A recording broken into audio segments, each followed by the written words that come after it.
right now and not later. Can you hear me?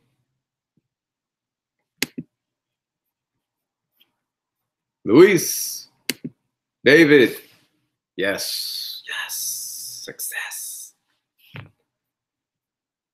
So I'm in my friend Alex. What up, man? What's up, guys? This is my friend, my buddy's apartment. I'm here with his little pug. It's just me and the pug right now, and he's letting me hang out and do this video chat from his living room, kitchen. So that's cool of him. I'm in the Bay Area right now in beautiful Albany, which is a little bit past Berkeley.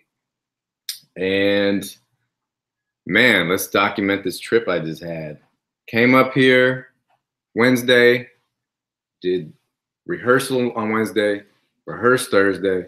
Friday, I drove up to Humboldt from Oakland and did the show with Grand Tapestry at Northern Lights Festival, which if none of you guys have been to that, it's a big hippie festival in the middle of the woods, mostly electronic music, very little live bands, very little hip hop, if at all. Shit, I might have been the only rapper at the whole thing, which kind of, thank you, Chip, which is kind of dope. I like being the only rapper at something like that. And there was definitely nobody like Grand Tapestry on that thing, because I don't think there is anybody like us, period. So there was multiple stages. We were at a stage that was built in the middle of a redwood grove. So all around us were these humongous redwood trees, and the stage that was laid out in the middle of it. And there was like this big makeshift pirate ship built between trees on the right of us with all these people up in it, like up by the trees. It was pretty cool, man. It was like Neverland theme. So like Peter Pan style. And we went on at 11 p.m. And when we went on, there was like 100 people there. And halfway in, there was like 400 people there. And by the end, there was like 5+ there on this small space. And they came, everybody that came didn't leave. They were just, it was super dope. It was like probably one of my favorite Grand Tapestry shows so far. And it was in the middle of the woods in Humboldt. So that was fun. So that was Friday night, and then slept at this funky little hotel, woke up in the morning, drove back to the Bay, 4-hour drive both ways. So got back to Oakland, checked into this little hotel, and then we went and did this Grouch and Eligh show yesterday in downtown Oakland. It was fucking weird, guys. Nothing wrong. Of course, the people that came to the show, dope. You know, all the artists that were on the show, dope lineup. Venue, terrible choice of venue. Stage was so oddly shaped. It was like really small, and then there was like this centerpiece cut out in the middle so you can kind of walk out in the crowd.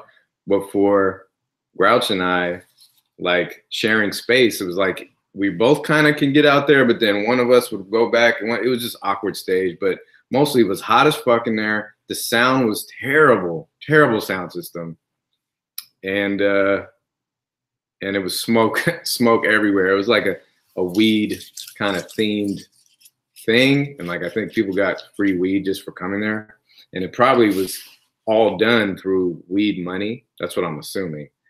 So, but none of that would have bothered me if it was sounding good, if the sound system was better.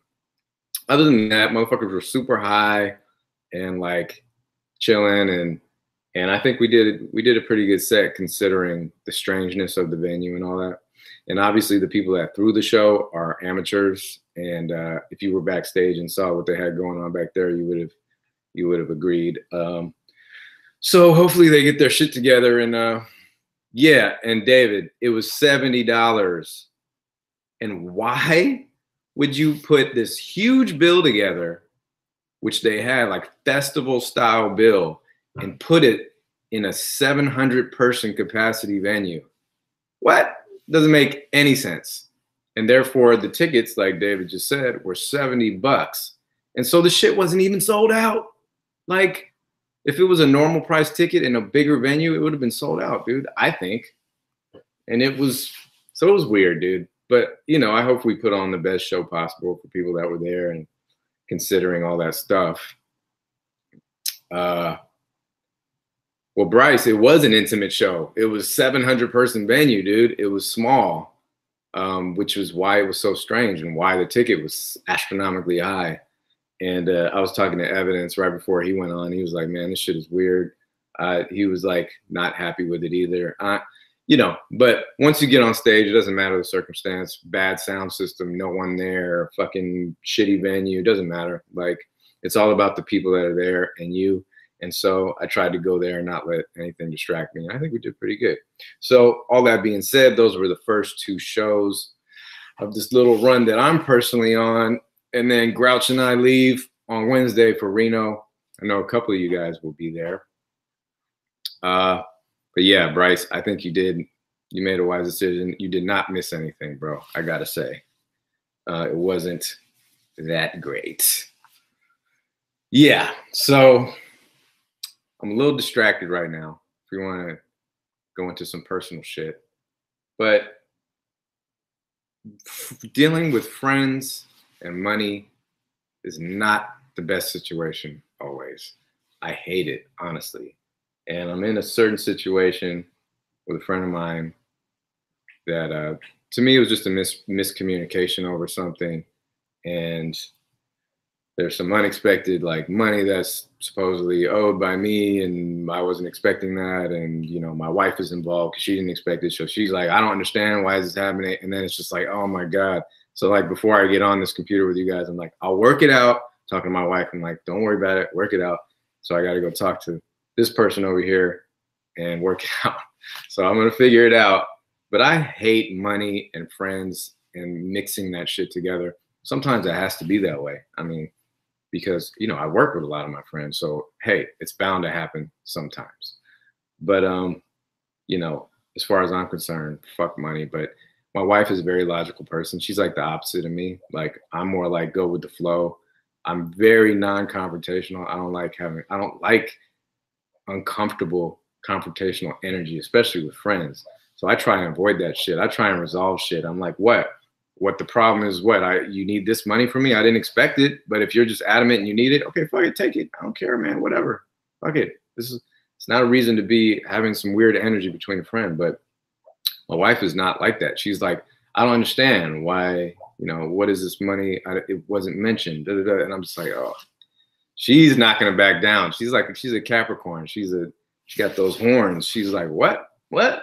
So she's the opposite of me, which is why we work together so well. But I have faith in my abilities to communicate and work it out, and so I shall. So I'm gonna let that anxiety energy go. Just hang out with you guys. Yes, but you are correct, sir. Money. So necessary in this life that we built on this planet in this United States that most of us are from. Not all of us on here, but in the societies that we live in, unfortunately, money is the root of everything. And I've been thinking about it more lately. Like, it's more about what the money represents than the actual money itself for me. It represents freedom, and it represents the ability to do what I want to do while I'm here. And hopefully by doing what I want to do while I'm here, I'm bringing joy into other people's lives, and therefore it makes sense.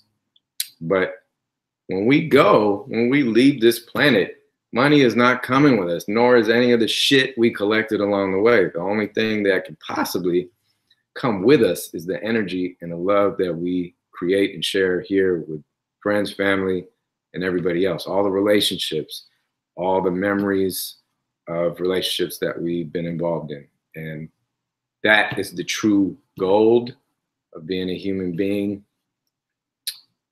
And so when it comes to this kind of trivial money shit, or being all obsessed and worried and grinding and working your life away just to make money, God, it makes me just sick. I don't like it, man.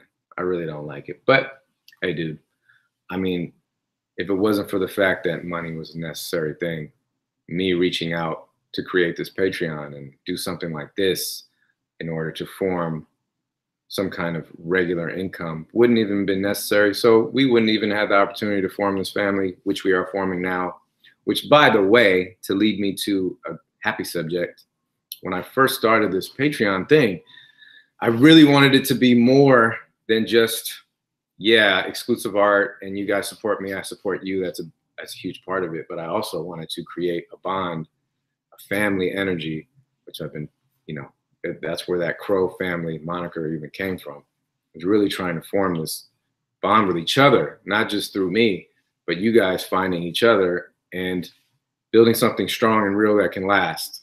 And at the Roxy show in LA, that was taking shape in person. And some of you guys, I shared about this in the post the other day, but you know, there was like 13 of us there. And a few of you guys found each other without even me being a part of that. You found each other in the crowd somehow, and you ended up hanging out the entire show, you know, bonding at the show, connecting, and that made me so fucking happy. You guys have no idea. That's exactly what I'm trying to do, and really trying to form somewhere where we can lean on each other and not judge each other and not be fucking assholes to each other like we are on social media, or some people are on social media. So that was super dope. You know what I mean? Like that made my heart happy. So I hope we continue to make that happen. And really the goal is to create a core of us that will always be a part of this, so I can continue to create without worrying about how am I going to pay the bills this month, which totally takes me out of myself, out of ourselves. And, you know, I'm obviously aware that all of us have these issues. All of us worry about how we're going to pay the rent and pay our bills. So I'm not like complaining like I'm the only one, but just trying to say that I'm grateful every day when I think about this Patreon thing, and I really want to build something long lasting. So all it does is grow, and I can continue add stuff to the plate that make you guys happy. But yeah, man, I'm trying to read some of your guys' comments. How come there's no crow emoji? Can we complain to the emoji people to make a damn crow emoji already? Like, I'm tired of having to use a little pigeon head. I am not a pigeon, man. That's Pigeon John's emoji. I need a crow emoji for me. There's bats. You just put a bat up there. That's the closest we get, is a bat and a pigeon. Like, people would use the crow emoji, man.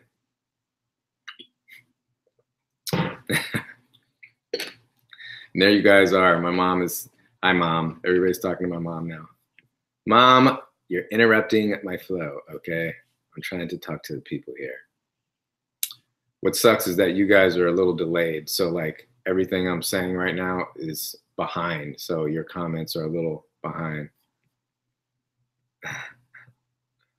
David's talking about the story of me and the bat picture when I'm holding a rubber bat in on the inside cover of Tortoise and the Crow, which there's a picture of Grouch as a kid and me as a kid. And I might as well tell that story. In kindergarten, it was picture day, and this was the 80s, you know, and they told all the kids, you know, bring something to hold in the picture with you. You know, for boys, you could bring a ball, a glove, a bat, you know, anything like that. Or for the girls, you could bring a doll, or, you know, whatever they figured a girl would want to bring. And so I said, oh, I'll bring a bat. I love bats. So I went home and I grabbed my this rubber bat that I had. Like, I had all these rubber toys and little action figures. So I brought a rubber fucking bat to the picture, and the picture is me holding this rubber bat, like random as fuck. Like, why is this kid holding a rubber bat in the picture? And my face is hilarious because I'm looking like, I know people were laughing, like, just like, look at this little dude, he has a rubber bat. And I'm just looking at him like, what is so funny? You told me to bring a bat. So that's the story of this picture of me holding a rubber bat, which if you never saw, you can just Google it, like inside cover of Tortoise and the Crow. It is, it's a pretty funny story, and I love that picture, I gotta say. You guys aren't gonna find a crow emoji. I see a penguin. I see a dragon. there is no crow.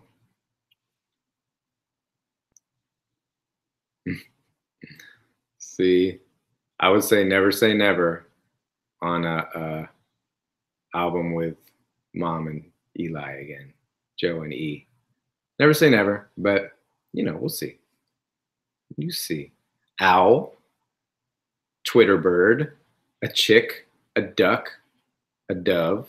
No crows, man. There's no crows. You can search all you want. Believe me, I've searched. They gotta come with a crow emoji. So, Reno. Reno is Wednesday. We are driving to Reno from the Bay. DJ Fresh, me and Grouch and I. It's gonna be fun. Reno is, I have mixed emotions about Reno. I think that I've only been to downtown Reno. I haven't been outside of downtown. And all those casinos, very depressing to me, I gotta say. They depress me. But Las Vegas doesn't make me feel any better. If anything, Vegas, and I'm talking about the Strip for my Vegas folks. The Strip gives me such bad anxiety. I hate being around there, man. Too much partying and bright lights for me. But there's some cool spots outside of the Strip, which the Strip is not Vegas. Like I know better now. Like I have friends that live in Vegas, and they've taken me to all kinds of other places that have nothing to do with the Strip. But Reno, probably the same thing. Only thing I've experienced is downtown, where all those old casinos are and old hotels that smell like old ass ashtrays and shit. But I tell you one thing, we have great shows there, and people show up and rock out with us. And hopefully we have a good show on Wednesday. It is Wednesday, the middle of the week, hump day show. I hope you guys come through, whoever lives in Reno. I know one person's coming through who I just talked to. She's one of $50 patrons, and I just had a phone call with her. She's coming through. But yeah, hopefully you guys, some of you, and Kate and Nate will be there. Yeah. So that's going to be fun, man. I'm looking forward to it. Any of you other guys that are here in the chat right now going to any of the other shows? And if you are, which ones are you going to, man? Holler. I want to see what's up. See, Dallin, I haven't seen any of that. See, I need to see that. Yep, Shannon, there you are. Shannon shall be there. I know you'll be there, Shannon. So is anyone coming? David. You're coming to Kauai too? What? We got my man Effluence coming through Vancouver. Thank you, Eric. That show was really dope. That made me so happy. Kauai, Arizona, Chip, I'll see you there. Veronica in Vancouver. Yeah. Vancouver. Okay, guys.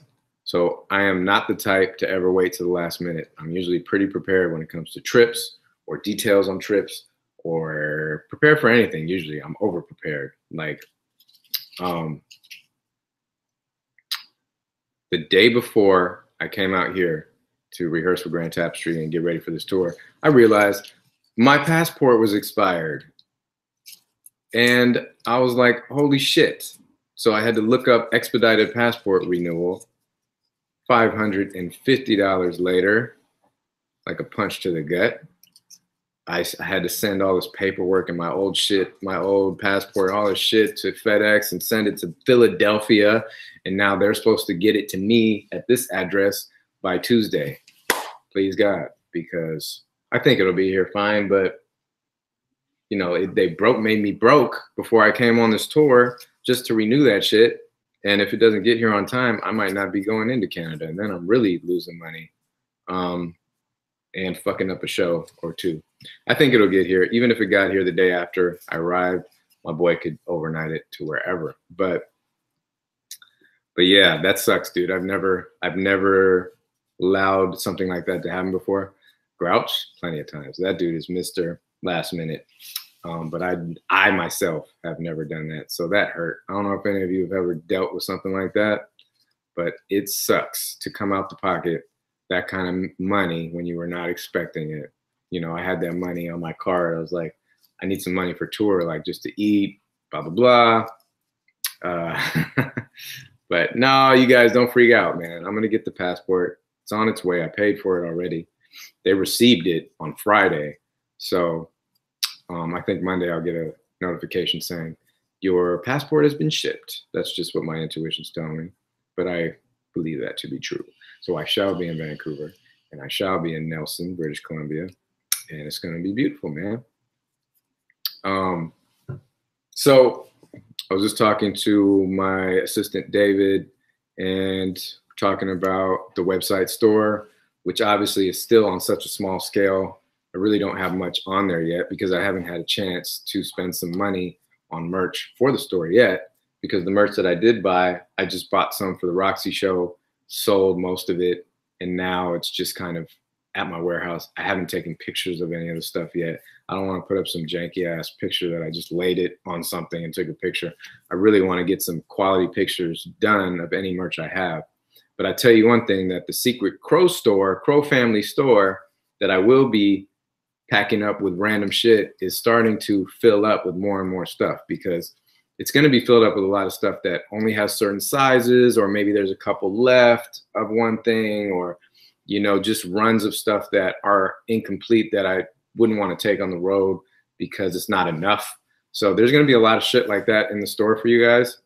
I just have to get home, move, and finally have an opportunity to take pictures, log everything in, set it up for you guys, and also actually set up the actual store to sell other merch to everybody, like, so I can start making some money off the web store, because right now it's not, it's just kind of sitting there. But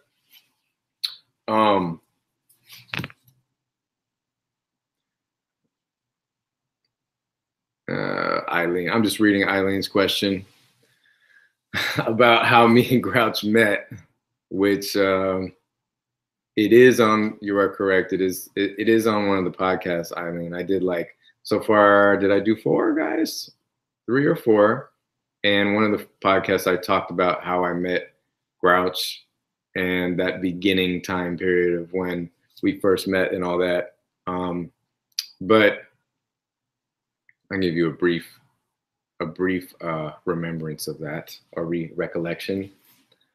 Basically, I met Grouch through my cousin's boyfriend, who grew up with Grouch, went to high school with Grouch, and because when I moved up to the Bay from LA to live with my aunt, uncle, and cousin, I became friends with her boyfriend, and eventually, through being friends with him, I met Grouch, and then and I heard his music through my cousin's boyfriend, who said, "Hey, you should check out my boy Corey," and checked it out. Really liked it. It was "Don't Talk to Me," and he had just put it out a few months before I met him. And when I heard that shit, I was like, "Who is this guy? This shit is tight." Like, I was like, "This is dope," and I was like, "I want to make some shit with him."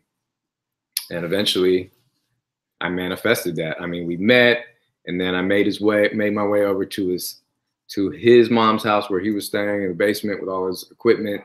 And the first day we met, we made a song. First day we met, first day we hung out, we made a song together.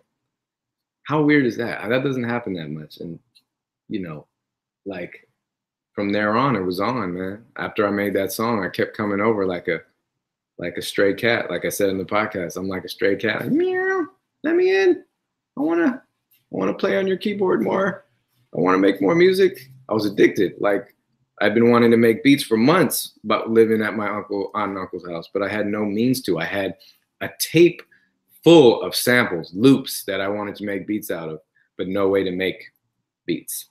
So as soon as I was introduced to his ASR10 keyboard and the 4-track, he couldn't keep me away if he wanted to, man. I was like, I was not going to be denied. Dallin's asking about Raging Buffalo. Bro, I don't even have a copy of that song. I don't think it exists anywhere. Somebody told me that they had a copy of it, and I was like, how? I don't see how that song even made it out. We never put that song out. So I don't know how that would even end up in somebody's possession, because I don't have that shit. And like a Raging Buffalo that was the chorus of this first song we ever made together. And I actually remember playing the song that I made with Grouch, that first song, in my aunt's truck one day. She was like, I was like, I made a song. And my aunt was my aunt's sister. She was super into hip hop and what I was doing. And she was like, let me check out what you got, and played it in the truck. And I was so excited, like finally got to record some shit after it had been a while since Log Cabin. Like it'd been like a solid 8 months since I had recorded anything. So I was like, and it felt like forever at that point. When you're that young, 8 months is forever. So if I had a copy of that song, that would be amazing. If any of you somehow know where that song is at, email that shit to me, because I don't have it. Where did I stay in Berkeley? I stayed with my aunt and uncle, and you know, where they still live, so I don't want to just put them on blast, but right in the vicinity of Malcolm X not high school, Malcolm X Junior High or elementary school, whatever it is. I think it's elementary. But that's where I stayed for a long time. I was just thinking about this the other day, man. Like I stayed with them until my uncle kicked me out when I didn't get a job, and he was tired of me eating all their food and flushing the toilet too many times. He literally blew up on me for flushing the toilet. And I remember I was like, all right, well then I'm out of here. He's like, good. And I'm like, good. It was like, but I love my uncle to death. You know what I mean? So I was thinking about living with them. Then I left. Then I met up with all the guys. Then I lived with Grouch in his mom's basement. Then I lived with friends in Berkeley, a couple friends that took me in.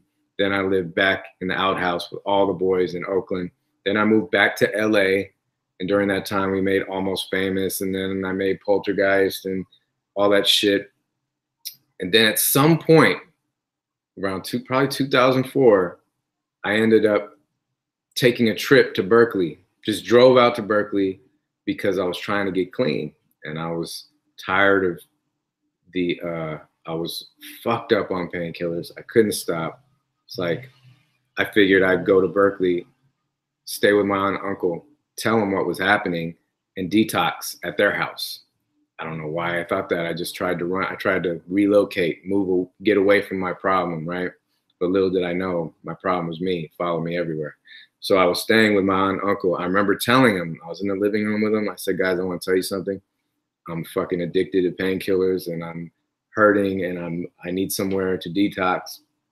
And they understood, and they welcomed me in, put me in a room upstairs, and I was just laid out in that room with a little tiny TV and a DVD player, and I was just watching movies and just sick trying to come off of those painkillers, which, by the way, damn near worse than coming off heroin. Like damn near coming off painkillers is worse than heroin. Like my whole body was it was just agonizing. I couldn't sleep. I was just sweating, just fucking horrible, dude. And I just thought about that the other day, that I sat in that room, plus depressed as hell.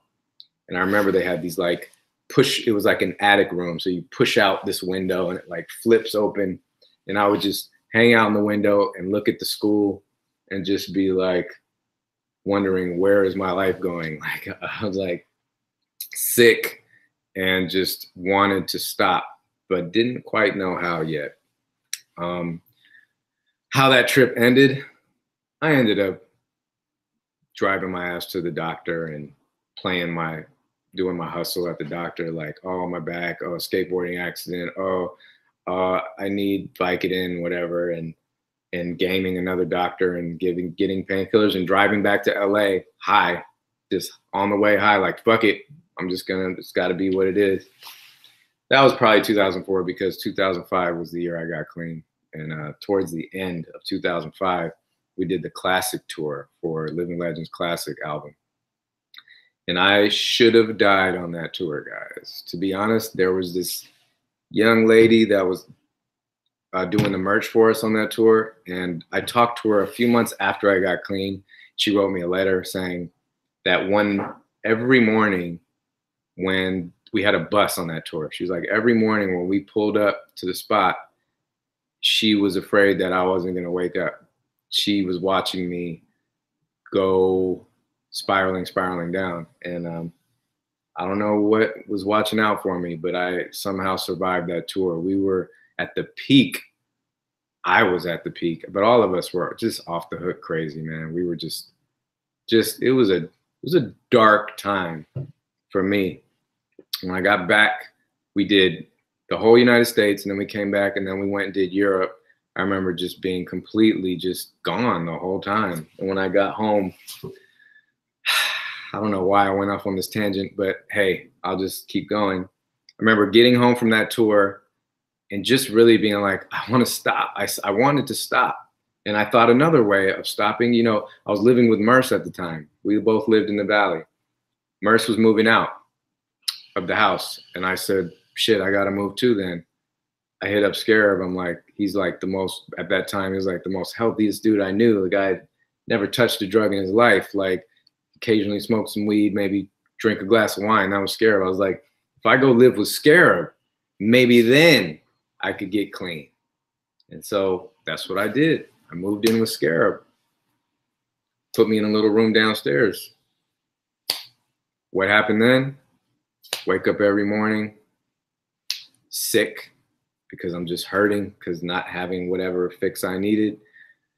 I'd leave the house at 10 a.m., wouldn't be back till 10 p.m. because I felt guilty. I felt like bad being in that house and not being clean. I was getting loaded. I moved on to dope, and I was completely gone. I was like, didn't care about making music. I didn't care that we just had this album, Caravan to the Rim of the World, that we had just finished in Europe, which I completely skipped that part of the story. When we went to England, we rented a house, paid all this money for a house in the middle of 40 minutes away from London. And we set up the studio in the kitchen of this house, and we recorded Caravan to the Rim of the World in that house. And when I went out there, I had a couple bottles worth of pills, painkillers. I went through them in 3 days. So 3 days into our month trip, I ran out of painkillers. These two guys, nobody knew what I was doing. They didn't know what I was hooked on. They knew something was wrong with me, but they didn't know. And so 3 days in, I ran out of shit. So I started detoxing heavy in the middle of England. And I went to the doctor there, tried to gain that doctor, but they don't have pills like that in London. At least then they didn't. So nothing helped me. It was a hard trip. I was drinking wine, beer, fucking liquor, like give me anything to try and make this pain go away. So anyway, even in the midst of that and losing my then fiance and breaking up and being complete heartbroken and fucking detoxing, we made this album, Caravan to the Rim of the World, which if you go back and listen to it, knowing what I just told you, you'd be able to pick out things that you heard. I put that whole album together myself. I produced 90% of it. There's a couple beats that weren't me, but and I put it all together, and you can hear the heartache in that album as well. When we got back from that and we were getting ready to put out Caravan to the Rim of the World, I remember Merce was like, look guys, we can take this to a label like Warner Brothers and try and go big with this shit and go all out and say, fuck it, let's try and make this as big as possible. Or we can go the indie route, put it out ourselves, just do what we always do and just say fuck it that way. If I was as healthy and in the right state of mind that I'm in now, I would have said, fuck it, let's go Warner Brothers, let's try and make this shit big. But the fact is, guys, I told Merce, I voted for the underground, do it as we've always done it, because I was scared, because I was concerned about how am I going to do this when I am so fucked up and worried about leaving town because I'm going to get sick from not getting my shit, and just mentally fatigued and just couldn't even fathom doing that. And so that's what happened, man. We made a video for Signs, that song Signs. And after that video, I swear it must have been a week later, I woke up, I was like, I'm done. I can't do this shit anymore. I hit up Lucky, who had in contact with another rapper friend of ours who had gone through rehab and did it without money, and did it but with some kind of foundation that helped him pay for it. And so Lucky always said, he's like, when you're ready, just hit me up. I hit him up, and got me into the spot. And that was it, dude. From that day, October 12th, 2005, I've been clean ever since, you guys. And I don't know how I went down that rabbit hole with you, but I guess it was meant to happen. So October 13th this year will be 13 years clean for me. And it was because I was fucking done, man. I was truly done. And a lot of people ask me, like, my sister is using, or my best friend, what do I do? What do I do? I'm like, unfortunately, man, it's gotta be them. They gotta want it. And what's crazy is my mom and my cousin and my uncle, Tony, were all planning on doing an intervention on me. But I intervened on myself, and I ended up in rehab before they could do that intervention. If I didn't want it, it wasn't gonna happen. You know what I mean? Like, the addict needs to want it themselves, because otherwise it's damn near impossible. So, yeah, man, that made me all shaky, man. Coming back to those memories, like that London trip, guys, that shit was, I was such a sad human being. I was so depressed. It was hard. Like, if you see pictures of me back then, I was like sucked up. Like, I'm still pale, but I was pale, like yellow pale. Like, it looked like death. Death was there. Death was with me, like patting me on the head, like, come on, little couple more steps, and I got you. But something else kept protecting me, keeping me alive, dude. But yeah, man, that's the story of that. And it was good to see Merce yesterday. Merce was at that weird show. Ev was at the weird show. It was good to see all those guys. I missed seeing my dude, Ari, the Rugged Man. He was there. Didn't get to see him. That dude he puts on a crazy ass show. He is no holds barred, fucking mosh pit jumping the crowd himself. You know, I admire the shit out of that. You know, it's not the same kind of show that I do, but it's a similar thing. It's just the energy, like getting in there himself. I love it. I love that. And, you know, if you know anything about Ari's music, and I'm not saying that I'm a guy that knows a ton about his music, but I know enough that his shit is rah-rah, like in your face. As you can tell off the one song he did with me, he's a no-holds-barred type. And he's been doing it so long and has such a huge following. I think that's why, man.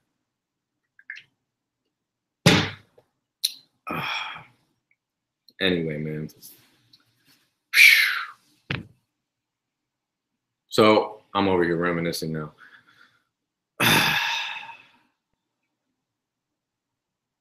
David, you know I'm jumping in the crowd when we have our Crow family show. That's it. I'll jump right in the middle of you motherfuckers with the mic and just rap right in the middle of all of you. You know we're having a group hug on that. Chris, you know, one time RA hit me up, like, are you down to do a tour run? And it just didn't work out logistically at the time, but I don't know if that will work, man. I don't know if his fans and people that fuck with me would intertwine well, or if they are the same kind of people. I don't know if that will work, because he's so much more angsty than my shit is. But it might work out, man. Sometimes opposites attract. It might be an amazing, amazing combination. And Afro is off the hook. Lil Chris, the tea is doing okay, man. It's keeping me grounded, you know. I wish I could drink some coffee. Actually, you guys, I had a shot of espresso this morning because I'm so fucking tired. And I don't drink coffee because it dries me the fuck out and messes up my skin and all that shit. So hopefully it doesn't do that. I got a pound of water today. But the green tea is doing me well. But yeah, man. Okay, guys. Somebody feed me something, some questions. Let's get some questions going. Hopefully not the same old questions we've been having, like how the living legends meet. Come on, let's come with something unique. Inspire me with your questions, my friends. While you're thinking of those questions, I will say this. This month, definitely coming with the song and the instrumental, and it even got the art piece ready to go. But the podcast I failed on this month. I promise I'm thinking of giving you guys another instrumental or something to make up for it when August 1st hits. But then, you know, I'm going to catch back up on those podcasts in August. All right, let's check out. What was your first music video? That's easy. That was for Sunsprayed, the first song I ever made. And if you go look it up, you'll see a hairless faced 15-year-old, 16-year-old kid, Merce Scarab and me in high school. It was a high school project video. That shit is on YouTube. You can find that one. Lil Chris says, are you a fan of Leonard Cohen or just like the song I'm Your Man? I am a fan of Leonard Cohen. My mom was obviously a huge fan of Leonard Cohen, which is how I found Leonard Cohen. His lyrics are pure poetry on another level. It's a way of writing that I wish I could write. Like, I listen to some of his songs. I've been going back listening to really old Leonard Cohen stuff. His shit is amazing, man. His lyrics are like, he was a modern day Shakespeare, if you want to say that. If you're, you know, the way he wrote was so visual and intricate and just original. Can we get press passes for us photographers in the fam? It depends, Eric. I don't, depends on what show, but usually I should be able to tell people, hey, they're going to bring a camera. Some places don't even allow that shit. Or some places are like, well, you can have a camera, but you got to pay this fee. So in that case, it's not going to happen. But most of the time, it should be all right. Bryce, don't even say such things. There is no hypothetical we don't get to 1,000. We're getting to 1,000, bro. That is guaranteed going to happen. We're going to make it happen. You don't even have to bring that up. Go see a priest. Dallin's talking about Go See a Priest. He says it was super creative. Thank you, bro. He loves that track. Love to know your thoughts on that. What can my thoughts be on See a Priest? I mean, when I go back to thinking about when I made that song, it was the sample all the way. That loop that I found led the whole vibe of that song. And to be honest, without me going back and listening to it right in front of you, I couldn't even tell you exactly what my thoughts are when I was writing it. When I read the lyrics, if I write the lyrics out, I'll be able to recall. I remember the room I was in. I remember making the beat. I remember all that part of it. And but I don't recall my thoughts behind writing those lyrics. I'll get back to you on that, buddy. Did you rock Wu-Tang in the day or that side of hip hop? Kate and Nate ask. Hell yes. I remember ditching school with Merce to go to the record shop to buy Wu-Tang when it first came out. I had Protect Your Neck single, maxi single. I had Method Man, or you know, the Method Man song off that album single. I fucked with Wu-Tang heavy for sure. So I was all up on that. Back in the day, I did not discriminate. I still don't discriminate, but I was definitely big time on Wu-Tang. Bryce, okay, man. No, don't hope, bro. Keep the faith, man. We are a lot further along than I thought I'd be at this point. So if I was trying to get to 1,000 people over a year and we're already at where we're at about 5 months, I think we're going to make it, man. I just don't have enough time to really hit the bricks, so to speak, on trying to recruit people this month. Except for the fact that I did have some postcards made. I took one of your advices for trying to promote Patreon on these shows. So it's like a postcard size with the owl drawing on the front, and on the back it says, join my Patreon fam, and it has some information about it, the website. So hopefully people grab onto those and join off of that. That would be cool. Where is Black Thought on your list? Black Thought is one of the dopest, one of the most slept, well, I don't know if he slept on. He's one of the best rappers that exists. Let's just put it that way. I don't believe in lists. I hate the list concept. Like, oh, you're top 10, you're fucking, it's too hard, dude. Like, I have too many favorite people for different reasons. Black Thought is another level of the way he puts together words. I couldn't even attempt to write the way that dude writes. It's just his brain is like a machine. I think he's one of the sickest there is, dude, personally. That's my thoughts on Black. That's my thoughts on Black Thought. Kind of random, but I heard you toured with Idea back in the day. What was your thoughts on him? Yes, Idea came on tour with Living Legends for Almost Famous tour, I believe. He was young. He was fucking bright-eyed and bushy-tailed, man. The kid at that point was not drinking, was not doing drugs, was straight edge, bro. And he was young and excited to be on that tour. He was on the tour bus with us, Abilities and Idea. And I remember watching him perform and watching him do that thing where he's like, all right, everybody hold some shit up in the air and I'm going to freestyle about it. And he would come off the head and I just thought he was amazing. I was in awe of the kid back then. I was like, the dude freestyles amazingly, especially considering I've never been a big freestyle guy. It's not my thing and my brain doesn't work like that. So to watch somebody who excels at it, I was super impressed by him, dude. And he was a nice dude and smart and funny. And it's a really sad story because in the last time I saw him alive, he was the opposite of that. He had long ass hair covering his face. He had a bottle of Jack Daniels in his hand. He was a different energy from when I had met him years earlier. You know, God bless his soul and his mom too. All right. Did you get down on Boxcar Sessions by Saphir? Are you kidding me? I was just bumping that the other day. Saphir, Boxcar Sessions. Talk about another level of MC on some futuristic next level writing shit, who had the voice that as a rapper you just envied. He had like the sick ass voice, crazy random flow, and the lyrics that were super metaphorical and sick, dude. I love Saphir. I was a big fan of Saphir, dude. The fam needs a Necro collab. I don't know about that one, Chris. I'm not a big Necro person, gotta be honest.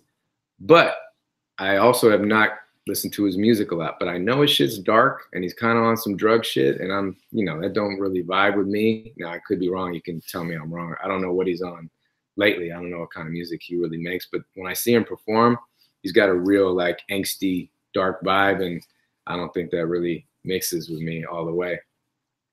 Are you more eager to make a G&E record or Living Legends? Definitely G&E. Definitely G&E. Living Legends record, it's not a no for me, but I'm not like, yeah, let's go. If somebody else sets it up, I'm down. But as far as like eagerness, I'm always eager to make a Grouch and Eligh album. That's next on the list, by the way, guys. Thank you, Chip. Along with other MCs, ever thought of a collaboration with Sa Rock? I'm totally open to that. I think she's dope. I don't, I haven't bumped her music all the way. Hey, Mr. Pug woke up. I haven't listened to a lot of Sa Rock shit, but I think she's dope. She's dope MC. You know what I mean? Like, I would not mind doing a song with her.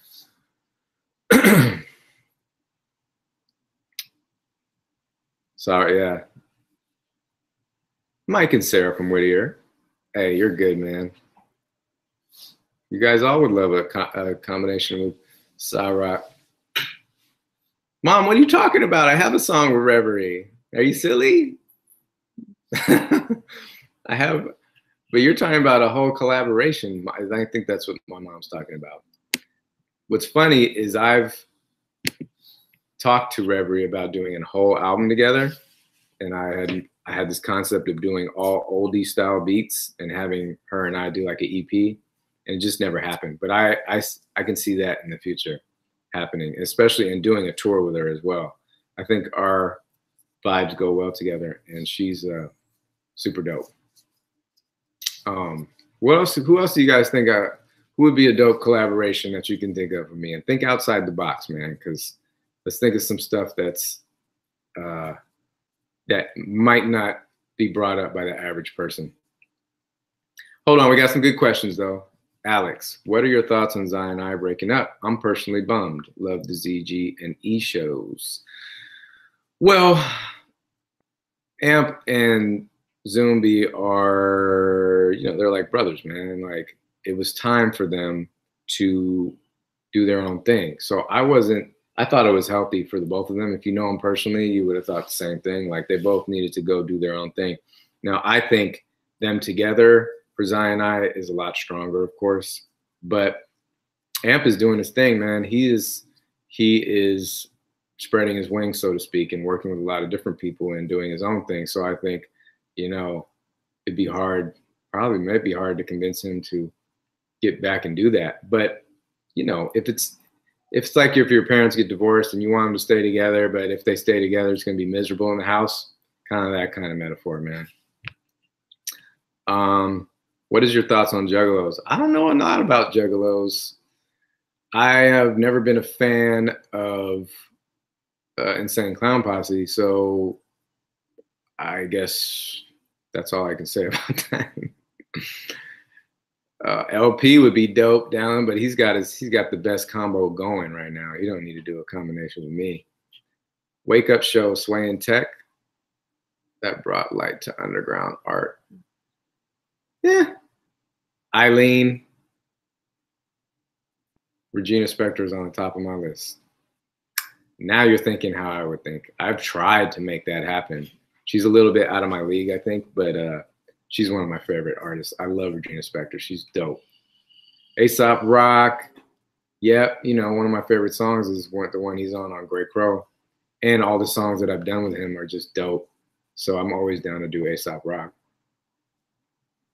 My mom and Reverie on Chip. That could happen as well. You never know, dude. I wouldn't shoot that one down. David, you have 8 shows in a row coming up with 1 day off. Thanks for reminding me, bro. Do you enjoy touring? Do you have an entourage? An entourage? No. This trip will be me, Grouch, Fresh, and one dude driving and doing merch. Double duties. So definitely no entourage. And to be honest, traveling, I definitely don't enjoy. I just don't. My body hurts. I'm tired. I'm fucking hungry. I'm fucking worn out. So it's not that fun, dude. The best part is being on stage and connecting with you guys. So, touring is not one of my favorite things. Being in a bus and all that and being on another level, that would be a little different because you get more sleep. You get more, your back gets to lay down instead of being scrunched in a fucking van. But hey, man, it's worth it to rock the stage for you guys. Eligh and Prof. Yeah. Prof is dope. He's my boy. Prof is doing his thing and he's blowing up. And I keep watching him go and I'm like, go, go, go, Prof. But I don't know, man. I think me and Prof are on some different shit too. He's on a different energy. I think it would work.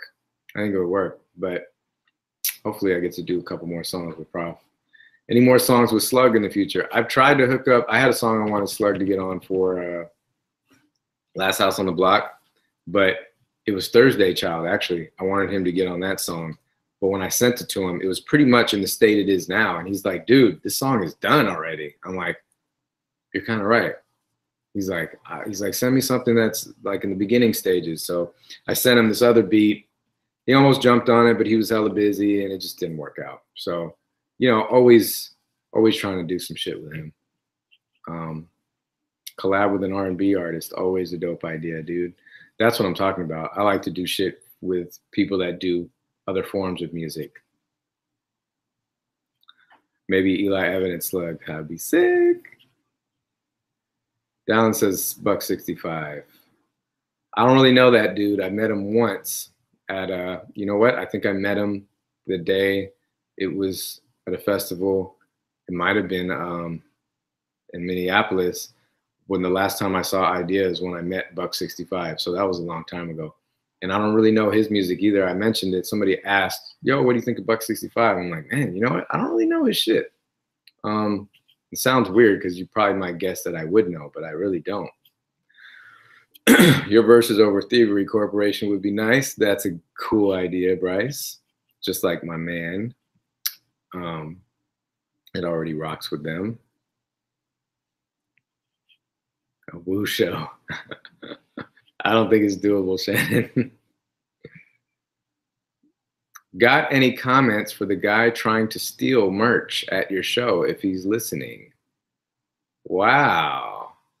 Yeah, don't steal.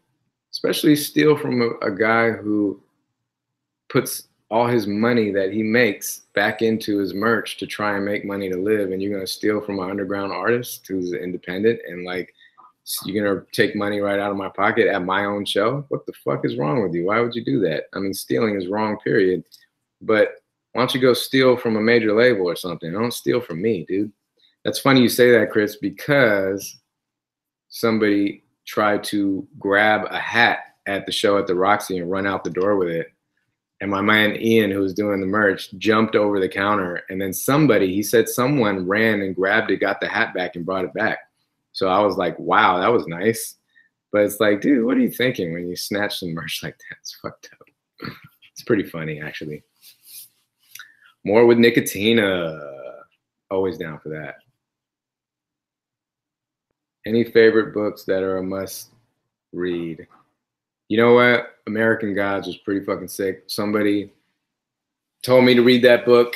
And, you know, it all depends on if you like kind of fantasy. I don't want to say horror, but I love horror fantasy book. Like, I'm a Stephen King, huge Stephen King fan.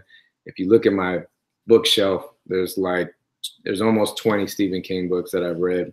Plus, but this book, American Gods, by I want to say Wayne Gallman, but I might be wrong. That book is epic, really dope. Bjork and Eligh, now that I like, that would be nuts. David asked me, have I ever rode a motorcycle? Hell no. I am super anti-motorcycle, and no disrespect to anyone who rides motorcycles, but I've seen too many people die on motorcycles. I'm also scared of motorcycles. So you could say that I'm kind of like a little biatch when it comes to getting on a two-wheeled fucking engine that goes 150 miles an hour. But more power to everybody that does it. You're a braver man or woman than I. But my wife is the one that's always like, I want a motorcycle. I'm like, hell no, you're not getting a motorcycle. What you mean I'm not? I'll get what the fuck I wanted. That's how she is. You can't tell me what to do. I'm like, no, but I will be very upset if you get a motorcycle. I'll be worrying about you every time you get on that thing. I don't like bikes, guys. I don't like them. Chip said, just a dirt bike, nothing on the streets. Hey, man, I don't mean to make you guys feel any kind of way if you like motorcycles. I'm just, not for me, not for me. It's too powerful to be rolling around in LA. They're so damn dangerous on two wheels.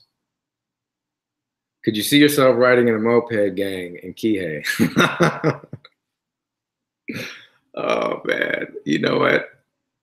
I've ridden a scooter in Honolulu. That's the closest I got. One of those fucking moped scooters. And it was pretty fun, I got to say. Also nerve-wracking, but fun. My son wants to know, Batman or Superman? Superman, dude. Batman can't fuck with Superman. Come on, man. Superman is superhuman. Batman's just a man, dude. There's no contest, dude. As far as coolness factor, I'd say Batman's kind of cooler, but Superman wins the battle. I won't ride street bikes. So many idiots on the road. Exactly, sir. Exactly. Elzian? Bryce, I never heard of them. Who dat? Who dat? Oh my God, my throat is so fucking dry, man. Oh.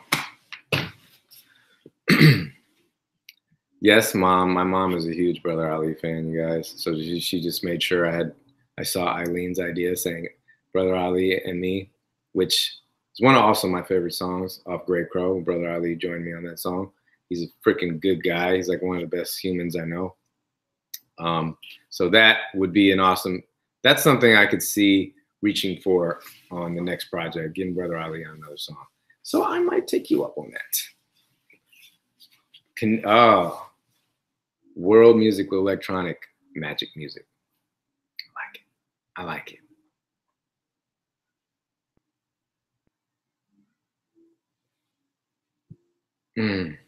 You guys, I'm fucking tired. It's 3 o'clock. I don't know how much longer I can hang with you guys right now. It's been about, I usually hang with you guys an hour, but you know, I'm fucking burnt. I think I want to go lay down But it's one of those things where that thing I brought up to you earlier about the money stuff, it's like hard to rest when you got that kind of shit on your brain. So I got to figure out how to deal with this and deal with it. But thank you guys for being here, seriously. And I hope you stick around, man, and stay a part of the core, because damn, I hate when I lose people. Like, a few people have left. A lot of people left in July, and I haven't had a chance to like go recruit, bring in more people that might be able to stay. And a lot of people left because they just financially can't do it this month. Understandable, dude. You know what I mean? But I hope I can maintain the crew that we got going right now until I get back and I could start really ramping up everything that I'm doing on Patreon. But you guys are the shit, man. And love you guys, man. I'm gonna go take a nap and just kind of rest my brain. And I will see, I'm reading a comment and talking at the same time. I will see you guys on the road. For those of you that are coming to the shows, I will see you out there, and let's have a group hug, man. And Chip, I know, don't let money ruin a friendship. It never would for me. It's just a sticky situation that I have to remedy. And the fact that my wife is involved makes it more sticky, because she's so adamant about making shit right. So, I gotta make it right, dude. Love you guys. It's not that big of a deal. But yeah, let's get to 1,000 so we can do that family in-person show, man. That's gonna be so fun, man. I can't wait. There's 21 of you that have been on here today.